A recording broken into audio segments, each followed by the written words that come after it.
भारत में उदाहरण के लिए या गायना में महाद्वीप के लोगों को वहां पर पहले से विकसित सभ्यता के होने के कारण बहुत दिक्कतों का सामना करना पड़ा। हम सबके सामने जाते थे उसी प्रकार के विमानों में जिससे हम आपको यहाँ लेकर आए हैं, हालांकि उनकी आकृति अलग तरह की होती थी। हमारा आकार हमेशा से बड़ा रहा है और हमारा दीप्त सौंदर्य अधिक विकसित नहीं हुए लोगों के लिए, और कभी कभी जो नरभक्षी भी थे, दिव्य सा रहा है। हमारे अभियान के अनुसार यह महत्वपूर्ण था कि हम मैत्रीपूर्ण दिव्य लोगों की तरह से कॉलोनाइजरों के सामने आएं, जिससे युद्ध न हो, जिसे वे भी अपनी प्रगति, विश्वास और धर्म के कारण नहीं चाहते थे। उस समय हमारे बार बार आते रहने से पृथ्वी पर अनेकों लोक कथाएं प्रचलित हो गईं, जिनमें हमें जाइंट्स और स्वर्ग से आए चैरियट्स ऑफ फायर कहा गया। हम वासियों के घनिष्ठ मित्र थे और मेरी एस्ट्रल एंटिटी उस समय भी ऐसे ही शरीर में थी जैसा मैंने अभी पहन रखा है। कलाकारों और मूर्तिकारों ने हम पर बहुत ध्यान केंद्रित किया।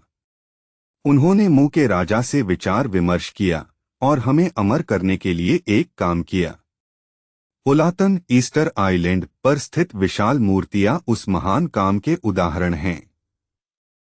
उस समय की सभ्यता के लिए उनके काम कौशल कला के क्षेत्र के चरम बिंदु थे, आकार, आकृति और स्टाइल में। पुलातन ईस्टर आइलैंड महाद्वीप के दक्षिण पूर्व में स्थित था। इस तरह से मेरी प्रतिमा गढ़ी गई। वह बन चुकी थी और उन भव्य प्लेटफॉर्म के जाल द्वारा, जो सारे देश में जाले की तरह फैलता हुआ सवाना सा में समाप्त होता था, स्थानांतरित करने के लिए तैयार थी।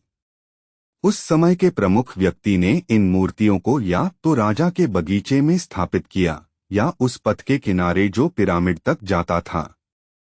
दुर्भाग्य से जब मेरी मूर्ति और बहुत सी मूर्तियों के साथ उठाई जाने वाली थी, तब प्रलय आ गई, जिसने सारे महाद्वीप को नष्ट कर दिया।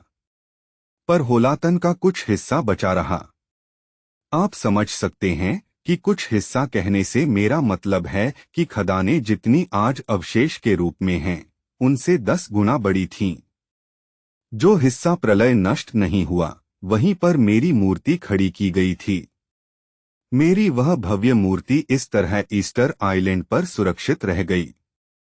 जब आपने मुझे बताया कि आपने मुझे ईस्टर आइलैंड पर एक मूर्ति के रूप में स्वप्न में देखा, तो मैंने इसे सुनिश्चित करते हुए कहा कि मैं वही था। आपने सोचा मैं रूपक की बात कर रहा था, लेकिन वह केवल अर्ध सत्य था।